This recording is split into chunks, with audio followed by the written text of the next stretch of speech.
इंसान की बर्बादी के कई कारण हो सकते हैं, लेकिन कुछ मुख्य कारण ऐसे हैं जो हर किसी को प्रभावित कर सकते हैं। इन कारणों को जानकर हम अपने जीवन को बेहतर बनाने के लिए कदम उठा सकते हैं। आज की कहानी एक साधु की कहानी है। आज मैं आपको यह कहानी बताने जा रही हूँ कि इंसान की ऐसी कौन सी गलतियाँ होती हैं जो इंसान को बर्बाद कर देती है।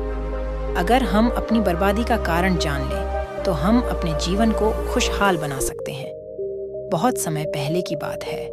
एक नगर में एक धनी सेठ रहा करता था। उस सेठ के पास सभी प्रकार की सुख सुविधाएं थीं, लेकिन उसका कोई संतान नहीं थी। संतान के दुख में वह हमेशा चिंतित रहता था। फिर एक दिन उसे पता चला कि उसकी पत्नी गर्भवती है और वह अपनी पत्नी का बहुत ख्याल रखता था। इसलिए एक दिन उसके घर एक बेटे का जन्म हुआ। पुत्र के जन्म से सेठ बहुत खुश हुआ, कोई कसर नहीं छोड़ी। उसका बेटा देखते ही देखते बड़ा हो गया। तब सेठ ने अपने बेटे को गुरुकुल भेजने का फैसला किया ताकि वह पढ़ लिख कर विद्वान बन सके। ज्ञान प्राप्त करने हेतु गुरुकुल भेज दिया था। गुरुकुल में वह बच्चा अच्छे से पढ़ाई करता था और अपने गुरु की सभी आज्ञाओं का पालन करता था। ऐसे में वह बच्चा धीरे धीरे वहाँ का सबसे होनहार छात्र बन गया। गुरुकुल में बालक ने सभी वेद, पुराण और शास्त्रों का अध्ययन किया और एक महान विद्वान बन गया। लेकिन कहते हैं ना कि समय कब बदल जाएगा ये कोई नहीं जानता। ऐसे ही एक दिन किसी प्राकृतिक आपदा के कारण उसके माता पिता की मृत्यु हो गई, और जब उसके माता पिता की मृत्यु हुई तो बच्चे की शिक्षा पूरी नहीं हुई थी। और जब बच्चे ने खबर सुनी कि उसके माता पिता अब इस दुनिया में नहीं है और उसका सब कुछ बर्बाद हो गया है, तो लड़का इस सांसारिक मोह में बह गया। इसके बाद लड़के ने कहा कि गुरुकुल से अपनी शिक्षा पूरी करने के बाद वह अपना पूरा जीवन लोगों की भलाई में बिताएगा। फिर जब बालक की शिक्षा पूरी हुई तो उसके बाद बालक साधु बन गया और वह सांसारिक चीजों से दूर हिमालय के जंगल में चला गया। अध्यापन को विश्राम देते हुए समय के साथ उनके सन्यासी की चर्चा चारों ओर होने लगी और दूर दूर से लोग उनके पास शिक्षा लेने के लिए आने लगे। और बहुत से लोग अपनी समस्याओं का समाधान पाने के लिए भी उनके पास आने लगे। वह समस्याओं का समाधान बड़ी आसानी से कर देता था, जिससे वह पूरे राज्य में प्रसिद्ध हो गया। परंतु जीस नगर में वह रहता था। वहाँ का राजा क्रूर व्यक्ति था। जब राजा को साधु के बारे में पता चला तो उन्होंने साधु से मिलने का फैसला किया। अगली सुबह राजा साधु से मिलने के लिए अपने महल से निकल गया और फिर वह उसकी कुटिया की ओर गया। और वहां पहुंचकर राजा ने जब उसे साधु के रूप में देखा तो वह उसे देखता ही रह गया। उसके चेहरे पर एक अलग ही तेज था। जब वह साधु के पास पहुंचा तो उसे असीम शांति का अनुभव हुआ। साधु को प्रणाम किया और उसके पास बैठ गया और उससे बातें करने लगा। वह राजा पहली ही मुलाकात में साधु के व्यक्तित्व से इतना प्रभावित हुआ कि उसी समय से उसने अच्छाई के रास्ते पर चलने का फैसला कर लिया। और वह सोचने लगा कि इतनी सी मुलाकात में यह साधु मुझे इतना बदल सकता है, तो ये हमेशा रहेगा। यदि तुम मेरे साथ रहोगे तो मेरा जीवन बदल जाएगा। और यह सोचकर राजा साधु से अपने महल में चलने का अनुरोध करने लगा। राजा का आग्रह सुनकर साधु माना नहीं कर पाया और वो राजमहल चलने को तैयार हो गए। तब राजा साधु को महल की ओर ले गए। महल पहुंचकर राजा ने साधु की बहुत खातिरदारी की और उसके बाद राजा ने साधु को एक दाहिने कमरे में भोजन कराया। भोजन के समय साधु ने राजा को धन्यवाद दिया और राजा से जाने की अनुमति मांगी। ये सुनकर राजा ने कहा कि आप हमारे बाग में जब तक चाहे तब तक रह सकते हैं। आपको यहाँ किसी भी प्रकार की असुविधा नहीं होगी और आप यहाँ रहेंगे तो हमारे लोगों को भी अच्छा लगेगा और हमें भी अच्छा लगेगा। ये सुनकर साधु ने राजा का प्रस्ताव स्वीकार कर लिया। राजा के आदेशानुसार सेवकों ने एक सुंदर कुटिया बनाई। उसके बाद साधु उसी कुटिया में रहने लगा। राजा ने उनकी बहुत सेवा की, लेकिन कई वर्षों के बाद राजा और रानी को किसी जरूरी काम से दूसरे राज्य में जाना पड़ा। लेकिन उन्होंने साधु की सेवा के लिए एक सेवादार नियुक्त कर दिया। लेकिन राजा के जाने के बाद वह सेवादार बीमार पड़ गया और अपने घर चला गया और कभी लौटकर वापस नहीं आया।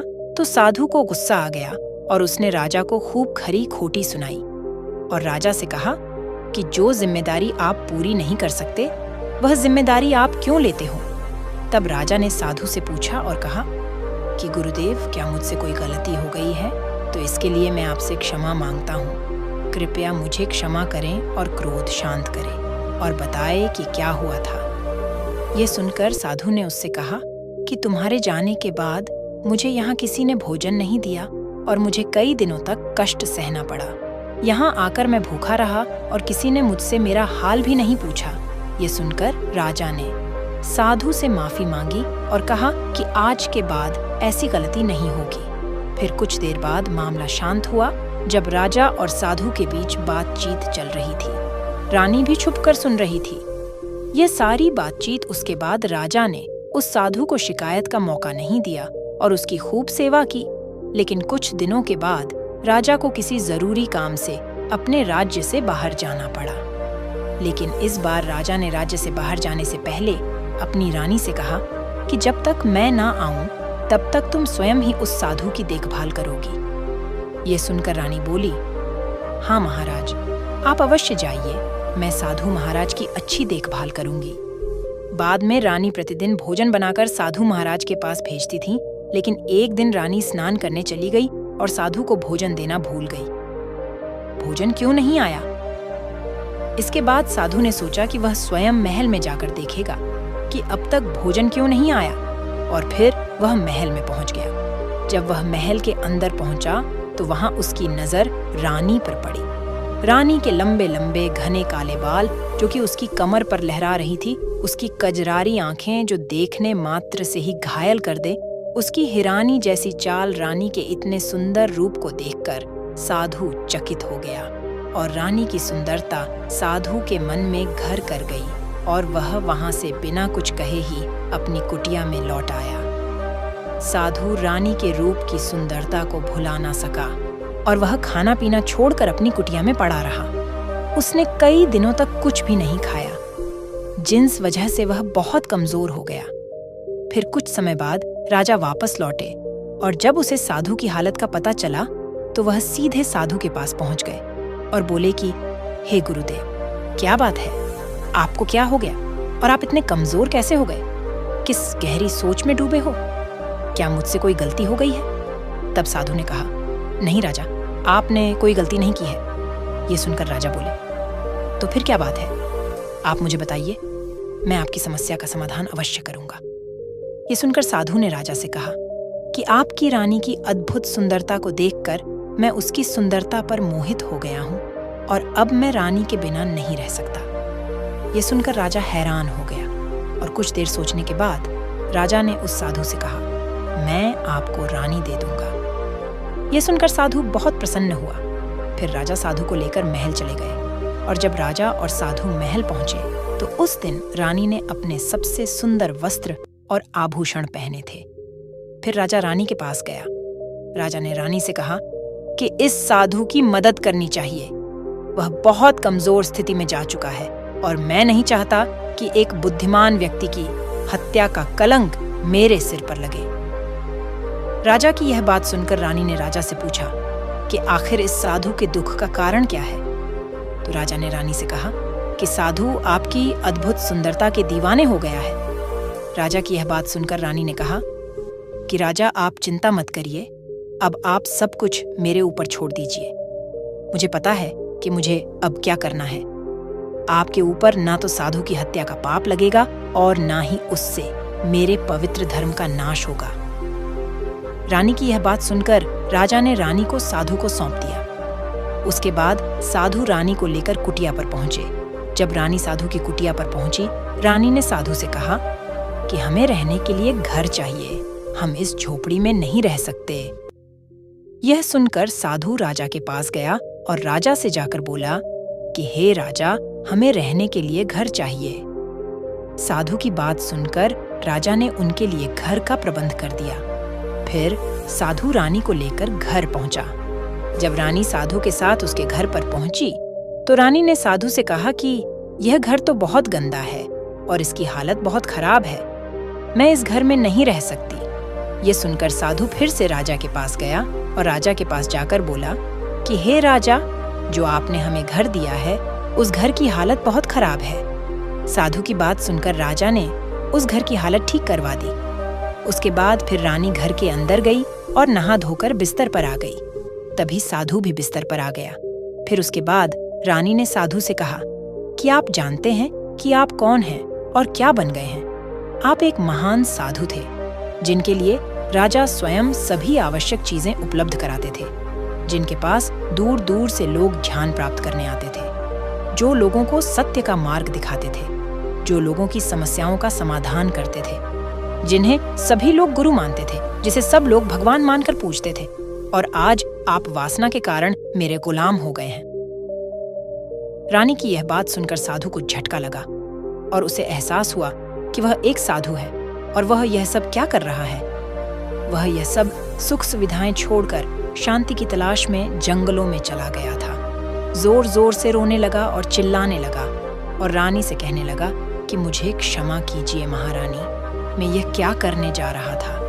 मैं अभी आपको राजा को सौंप कर आता हूँ। सन्यासी की बात सुनकर रानी ने साधु से प्रश्न किया कि साधु महाराज, मेरे मन में एक प्रश्न उठ रहा है, कृपया मेरे प्रश्न का उत्तर दीजिए। रानी की बात सुनकर सन्यासी ने कहा कि पूछो, तुम्हारा क्या प्रश्न है। फिर रानी ने कहा कि जब आपको उस दिन भोजन नहीं मिला तो आप बहुत क्रोधित हो गए। तब मैंने आपके ये रूप पहली बार देखा था और तभी से मैं आपके व्यवहार में परिवर्तन महसूस कर रही थी।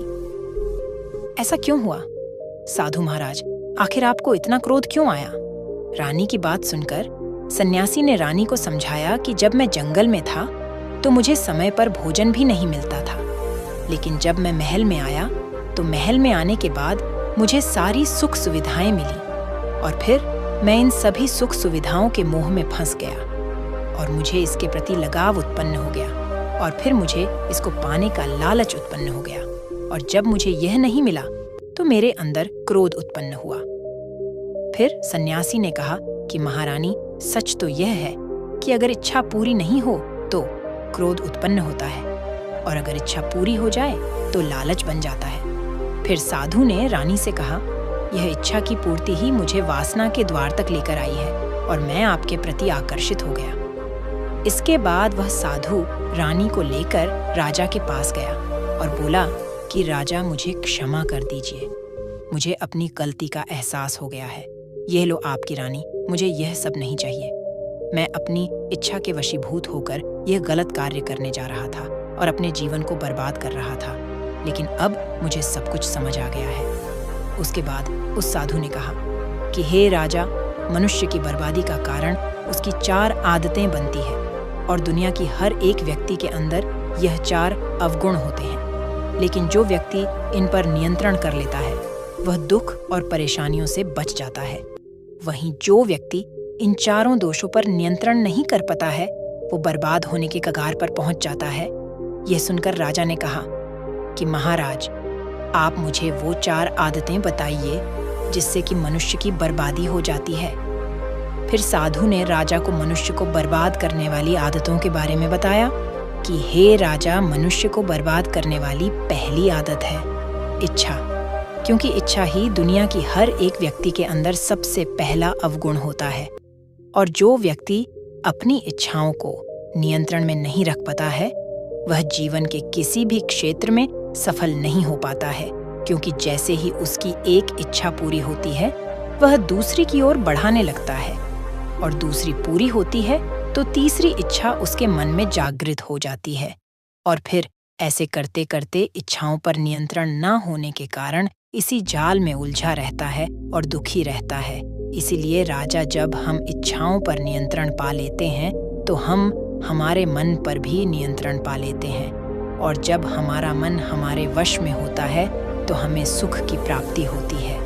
फिर जो हम चाहते हैं वही हमारे साथ होता है। फिर साधु कहता है कि हे राजा, मनुष्य को बर्बाद करने वाली दूसरी आदत है वासना का जन्म हमारे मन में उठने वाली इच्छाओं से होता है। जिस प्रकार इच्छा का कोई अंत नहीं होता और मनुष्य वासना के जाल में फंसता ही चला जाता है। वासना के वशीभूत होकर मनुष्यों को कुछ भी नजर नहीं आता है आज तक जितनी भी लड़ाइयाँ हुई हैं, उनका सबसे बड़ा कारण स्त्री को पाने की इच्छा ही रही है। स्त्री के प्रेम में वशीभूत होकर राजा महाराजाओं ने आज से पहले बहुत सारे युद्ध किए हैं। रावण भी संसार का सबसे बुद्धिमान व्यक्ति था, लेकिन उसने भी माता सीता की सुंदरता के जाल में फंसकर अपना सब कुछ बर्बाद कर लिया। उसकी मृत्यु का कारण एक स्त्री ही बनी थी। कई राजा महाराजा तो युद्ध में इसलिए हार गए क्योंकि वो लोग स्त्रियों से रासलीला रचने में ही रह गए। ईश्वर ने तो स्त्री की उत्पत्ति इस संसार को बढ़ाने के लिए की है, लेकिन आजकल लोगों ने इसे अपनी वासना का शिकार बना लिया है, अपने मनोरंजन का साधन समझने लगे हैं। और जब उन्हें अपना यह मनोरंजन नहीं मिलता तो वो पागल हो जाते हैं और ना जाने क्या क्या कर बैठते हैं। इसीलिए हे राजा, जितना हो सके उतना वासना से दूर रहना चाहिए। फिर साधु कहता है कि हे राजा, मनुष्यों को बर्बाद करने वाली तीसरी आदत है क्रोध, क्योंकि जब मनुष्य की वासना की पूर्ति नहीं होती है तो उसके अंदर क्रोध उत्पन्न हो जाता है, और जब व्यक्ति को क्रोध आता है तो उस पर उसका नियंत्रण नहीं होता है और फिर वो क्रोध में आकर कहीं गलत निर्णय ले लेता है। वो दूसरों को भला बुरा कह देता है, गलियां निकाल देता है, और जब उनका क्रोध शांत होता है तो उन्हें अपनी गलती का एहसास हो जाता है, लेकिन तब तक तो सब कुछ बर्बाद हो चुका होता है। क्रोध के कारण मनुष्य के कई बने बनाए काम भी बिगड़ जाते हैं। जब मनुष्य के भीतर क्रोध उत्पन्न होता है तो वह अंदर से बहुत कमजोर हो जाता है, और एक कमजोर मनुष्य कुछ भी नहीं कर सकता है, उसे कभी भी सफलता हासिल नहीं हो सकती। क्रोध हमारे भीतर तनाव को उत्पन्न करता है, और अगर एक बार हम तनाव में चले गए तो हमारा पूरा जीवन बर्बाद हो जाता है। फिर साधु कहता है कि हे राजा, मनुष्य को बर्बाद करने वाली चौथी आदत है लालच। हे राजा, लालच का फल सदैव बुरा होता है। लालच में पड़कर हम बहुत से लोगों का बुरा कर देते हैं। हर मनुष्य के जीवन में कभी न कभी ऐसे लालच अवश्य आते हैं जब वह लालच कर बैठता है और अधिक पाने की लालसा में वह कुछ ऐसा कर बैठता है जिससे जो उसके पास था वह उसे भी गंवा देता है, क्योंकि जैसे ही व्यक्ति की एक इच्छा पूरी होती है उसका लालच बढ़ जाता है और उसके मन में और कई लालच जन्म लेने लगती है। जो व्यक्ति लालच करता है वह कामयाबी से कोसों दूर रहता है, क्योंकि एक ना एक दिन लालच का दुश्मन सामने आता ही है। अगर हम समय रहते ही लालच को त्याग दें और उसकी जाल में ना फंसें तो हम एक सफल व्यक्ति अवश्य बन सकते हैं। फिर अंत में साधु राजा से कहता है कि हे राजा, अगर मनुष्य चारों आदतों को छोड़ देता है तो उसे जीवन में सफल होने से कोई नहीं रोक सकता। जो इन आदतों को नहीं छोड़ता है उसे जीवन में बर्बाद होने से कोई नहीं रोक सकता। मैं एक साधु होकर इसकी जाल में फंस गया था, तो सामान्य मनुष्य तो इससे बच नहीं सकता। इसीलिए हे राजा, मनुष्यों को इन आदतों से हमेशा बचना चाहिए। तो साथियों, यह वीडियो आपको कैसी लगी? मैं उम्मीद करती हूँ इस वीडियो से आपको बहुत कुछ सीखने को मिला होगा। अपनी राय कमेंट बॉक्स में दें। फिर मिलते हैं अगले वीडियो में।